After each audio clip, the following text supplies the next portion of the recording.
27 अगस्त से पूरे इंडिया में चर्चा का एक बहुत बड़ा विषय है कि यूएसए द्वारा इंडिया पर जो टैरिफ्स लगाए गए हैं, टैरिफ्स का आखिरकार इंपैक्ट क्या होने वाला है, हमारी इकोनॉमी जो है इसको किस तरह से रिस्पॉन्ड करेगी।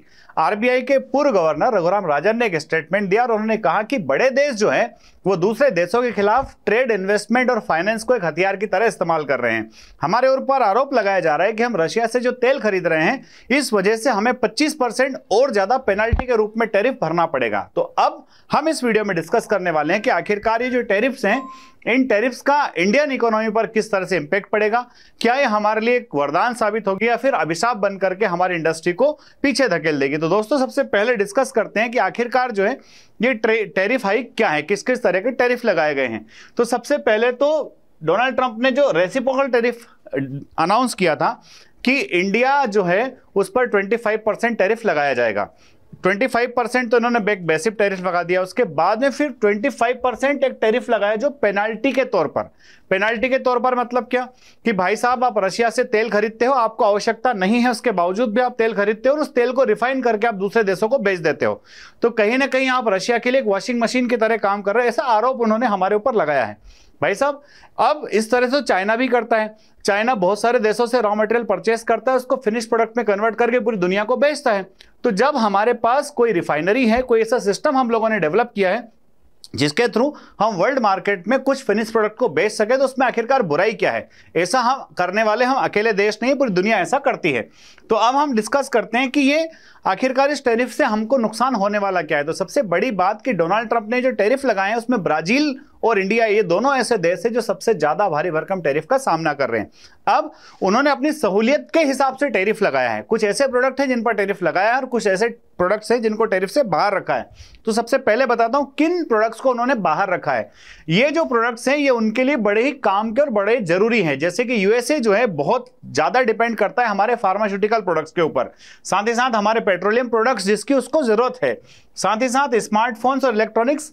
आज की तारीख में यूएसए को जाने वाले आईफोन्स में से लगभग 45 से 50% आईफोन्स इंडिया में बने हैं जो यूएसए के लोगों को सप्लाई हो रहे हैं, और हमारी आईटी की सर्विसेज।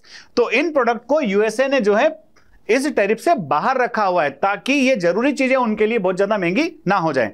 अब यूएसए के पास कुछ दूसरे ऑप्शंस भी मौजूद हैं कि वो प्रोडक्ट्स हमारे यहां से मंगवाने के बजाय कहीं और से भी उसके पास आ सकते हैं। उन प्रोडक्ट्स में टेक्सटाइल्स एंड गारमेंट्स, जैसे कि इनका बहुत बड़ा एक्सपोर्ट जो है बांग्लादेश भी करता है और वियतनाम भी करता है। साथ ही साथ gems and jewellery, leather goods, seafood और engineering goods and auto components, ताकि हमारी ऑटोमोबाइल इंडस्ट्रीज को धक्का पहुंचाया जा सके। साथ ही साथ राइस एंड एग्रीकल्चर प्रोडक्ट्स, क्योंकि वो चाहता है कि उसके एग्रीकल्चर प्रोडक्ट्स को हमारे यहाँ एंट्री मिले। तो इन प्रोडक्ट्स को इन्होंने स्पेसिफिक करके टारगेट किया है सो दैट हमारी इकोनॉमी को कहीं ना कहीं सेटबैक दिया जा सके। अब बात करते हैं कि भाई आखिरकार लोगों का ग्रोथ के इंपैक्ट को लेकर के लोगों के रुझान क्या है। तो सबसे बड़ी बात इसमें कि एचएसबीसी का कहना है कि अगर 25% टैरिफ लगता है तो इंडिया की जीडीपी उसमें 30 बेस पॉइंट्स का नुकसान हो सकता है, और अगर 50% टैरिफ लग जाता है तो 70 बेस पॉइंट्स का नुकसान हो सकता है। गोल्डमैन सैक्स का यह कहना है कि बहुत भारी भरकम फर्क पड़ने वाला नहीं है, 0.3% जो है इकोनॉमी में गिरावट, ग्रोथ में गिरावट आ सकती है। S&P ग्लोबल का कहना है कि भाई 1.2 से 2% हमारी जीडीपी जो है उसमें कहीं ना कहीं हमें डाउनफॉल देखने को मिल सकता है। PHDCCI का कहना है कि बहुत ज्यादा नुकसान नहीं होने वाला है, सिर्फ 0.19% हमारी जीडीपी को इससे जो है खतरा होगा।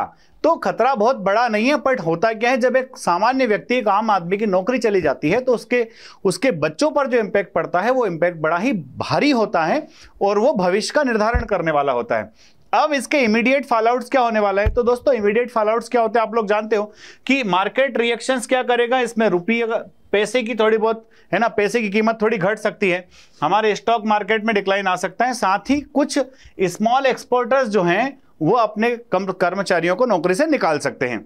Exporters are scrambling for financial relief है ना। एक्सपोर्टर्स कह रहे भाई साहब हमें इसके लिए कुछ फाइनेंशियल रिलीफ दो, कुछ टैक्स कट्स करो और थोड़ा सा डाइवर्सिफिकेशन हमें करने की आवश्यकता है। डाइवर्सिफिकेशन का मतलब क्या है कि अभी तक हम एक्सपोर्ट के लिए जो भारी भरकम यूएसए पे डिपेंड कर रहे थे, अब हमें थोड़े से नए मार्केट्स की तलाश करना पड़ेगी।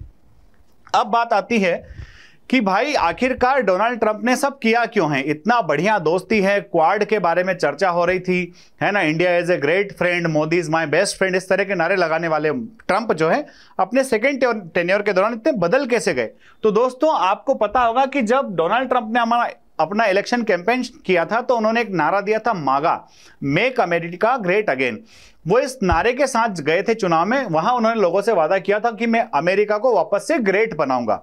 और अमेरिका को ग्रेट बनाने के लिए उन्होंने 3-4 पॉइंट्स को स्पेसिफाई किया हुआ है। उसमें सबसे पहला इकोनॉमिक नेशनलिज्म, कि भाई साहब हम बड़े देश जिनसे बहुत ज्यादा हमारे यहाँ इंपोर्ट होता है, हमारे इंपोर्ट मतलब अमेरिका में जिन देशों से बहुत ज्यादा इंपोर्ट किया जाता है उनमें चाइना, इंडिया, इन देशों से आने वाले प्रोडक्ट्स पर बहुत भारी भरकम टैरिफ लगा दिए जाएंगे, ताकि इन देशों से जाने वाला सामान अमेरिका में महंगा हो जाएगा और अमेरिका की घरेलू इंडस्ट्रीज जो है वहां पर प्रोडक्शन करके सस्ते में सामान बेच पाएगी। ऐसा उनके सपने हैं, हालांकि इसको हकीकत में पूरा होने में बहुत टाइम लगेगा। रीजन की जो डेली वेजेस है अमेरिका में और इंडिया में, वो उसमें बहुत भारी भरकम अंतर है।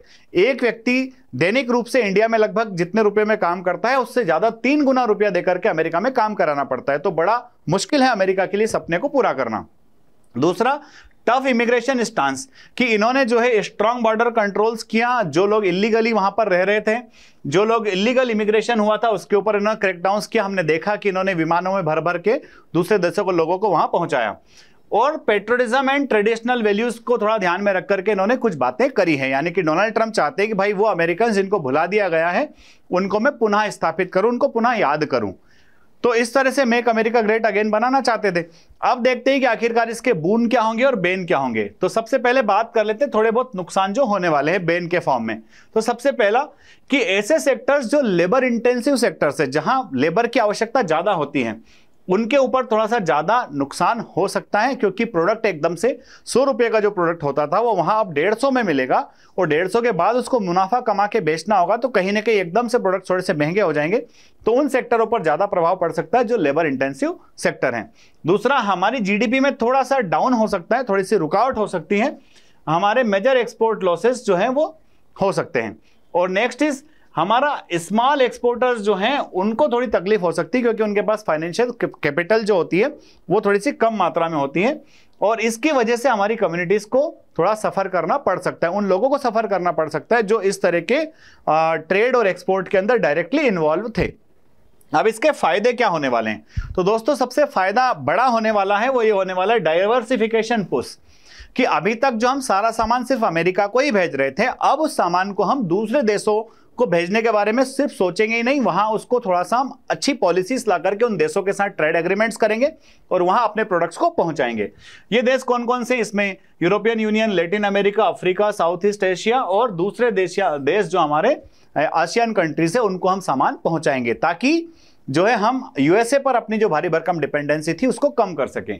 दूसरा है डोमेस्टिक रिफॉर्म्स एंड सपोर्ट, कि सरकार जो है डोमेस्टिक रिफॉर्म सब करेगी, क्योंकि वास्तविकता में समय की जरूरत के हिसाब से चेंजेस लाने पड़ते हैं। इसके अंदर सबसे बड़ा चेंजेस जो है GST cuts, tax relief, public है ना, प्रोडक्शन लिंक इंसेंटिव की जो स्कीम्स होती हैं और जो सब्सिडीज गवर्नमेंट के द्वारा दी जाती है उनको और नए तरीके से प्रस्तुत किया जाएगा, ताकि हमारे लोकल मैन्युफैक्चरर्स को और हमारी सर्विस इंडस्ट्रीज को फायदा हो सके।